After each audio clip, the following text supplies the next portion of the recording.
Today on the newscast, the Gathering Storm coalition continues to grow as Russia, China, Iran, and North Korea draw closer together, and Russia and the Iranian regime build a drone dynasty. Get all the breaking details next.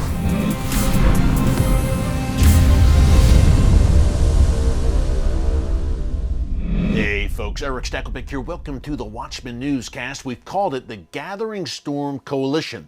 Russia, Iran, China, and North Korea increasingly drawing closer over the past several months and building an anti-Western coalition. It's quite literally, folks, a gathering storm against the West and by extension, Israel. And when it comes to Israel, no more clear example of that than the growing relationship, a formal military and defense alliance between Russia and the Iranian regime. We've got new developments there that I'll break down in a minute. Before I do, hey, if you've never joined us here before on the Watchman News channel, or you are a regular viewer, be sure to subscribe.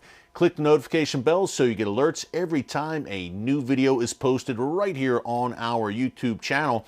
Folks, so much is going on in the world's most volatile and chaotic region, the Middle East, and beyond, whether it's a communist regime in Beijing, North Korea, of course, Russia, that you don't want to miss a single daily video right here on the Watchman YouTube channel. So be sure to click that subscribe button for such a time as this.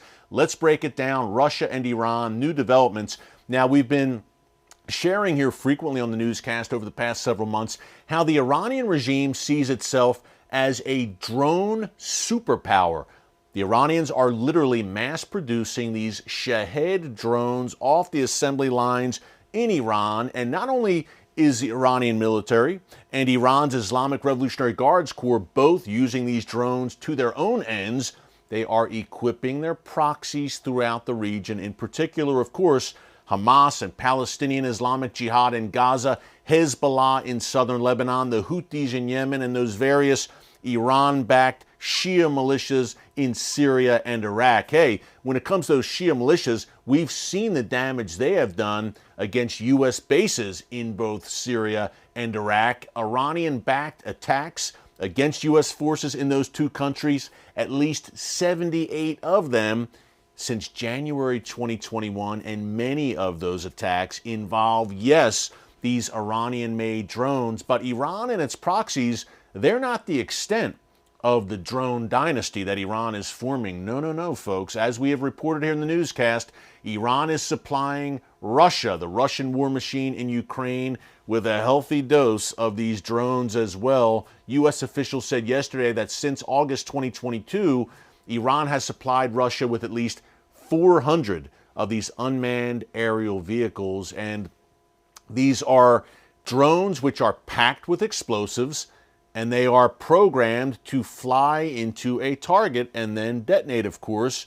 And the main targets in Ukraine that Russia has used these Iranian-made drones against are civilian targets, civilian neighborhoods, and infrastructure. And Russia has used them to deadly effect. But guess what? They are now reportedly almost out of these Iranian-made drones, and they want to replenish their drone stockpiles.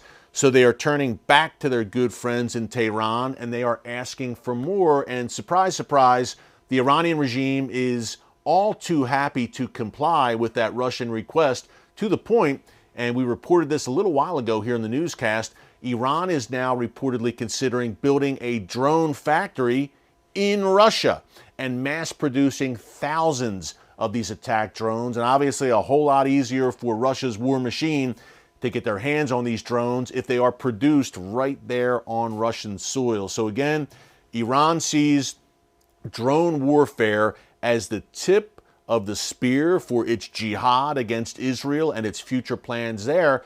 And also Iran is saying, wait a minute, we are becoming a very valuable drone exporter to the likes of Russia and others around the world and sharing this technology. So folks, Iran is only going to ramp up its drone production and the exporting of these drones to rogue regimes throughout the world. So that's one leg of the Gathering Storm Coalition, the Russia-Iran relationship growing, folks, by leaps and bounds every day, to the point, and I wouldn't have said this 2 years ago, but ever since Russia invaded Ukraine back in February 2022, I have to say Russia is almost somewhat reliant on Iran in a military sense, because Russia clearly is really relying on these drones as a major part of its war strategy in Ukraine. And not only that, Iran has supplied Russia with tank rounds and artillery as well.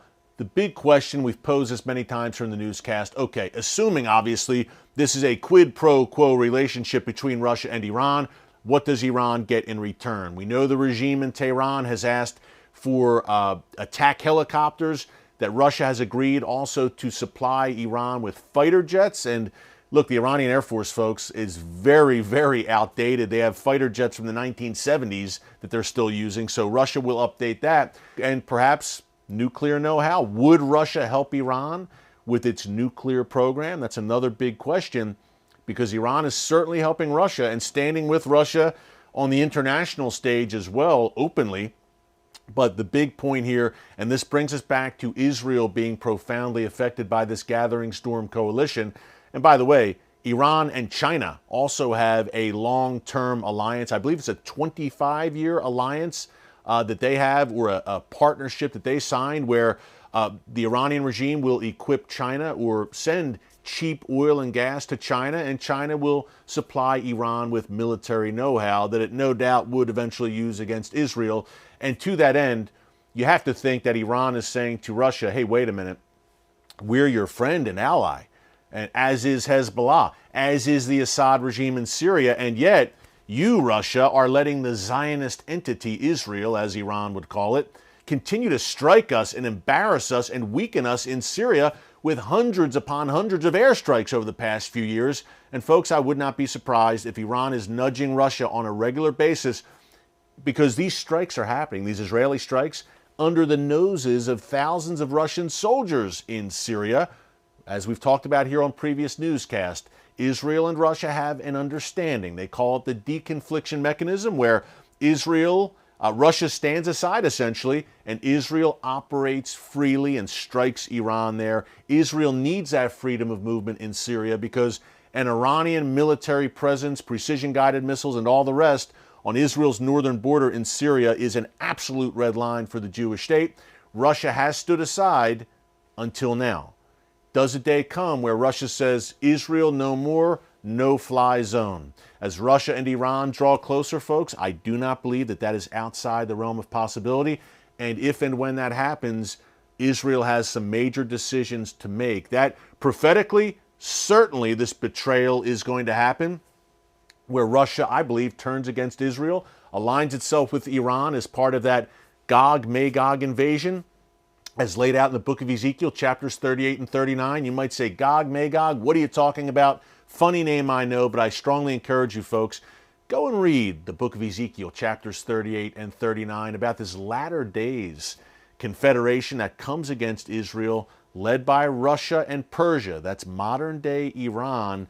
They don't get very far. The God of Israel has something very mighty to say about that. I won't spoil it for you. Go and read it yourself, Ezekiel 38 and 39. But needless to say, this Gathering Storm coalition certainly lines up with prophecy as well, and how the chess pieces are moving there. North Korea, another member of this Gathering Storm coalition that I mentioned, also supplying Russia with artillery. And we had just yesterday the foreign minister of Japan saying that China and Russia are drawing closer, and it is a cause for major concern. Interesting comments as well from French President Emanuel Macron, who said over the weekend that Russia is becoming, in his view, a vassal state of China and the junior partner in that relationship. Needless to say, Russian officials did not like those comments very much. But folks, there's no denying that China is becoming a global powerhouse. They are expanding their influence and reach throughout the world. Russia has taken lumps in Ukraine, certainly, and China is in the midst of the largest military and nuclear buildup that we have seen since World War II. China, Russia, Iran, and North Korea, the Gathering Storm. Folks, we're keeping a very close eye on all of it. One last point, programming note. Before we go, tomorrow, our Watchman Newscast live stream. That's tomorrow, Wednesday, May 17th, between 4 and 5 p.m. Eastern Time. Join us live and bring your questions for our Q&A session. It's going to be good. We're going to talk about the prophetic implications of all of this. And if you want to support the channel, by popular demand, we just opened the Watchman shop. Go to shop.tbn.org/Watchman to check out all the new Watchman merch and gear that we've got there. It's a way you can support what we're doing here. And hey, support the channel and help us to keep going strong here on YouTube, on TV, and beyond. We appreciate your support. Until tomorrow's live stream, thanks for joining us today. God bless you. And remember, never hold your peace. Hey everyone, thanks for checking out the Watchman Newscast. Make sure you hit the subscribe button so you never miss an upload, and tap the bell icon so you're notified every time a new video is posted. And don't forget to share your thoughts, insights, and comments below. Thanks for watching. We'll see you back here tomorrow.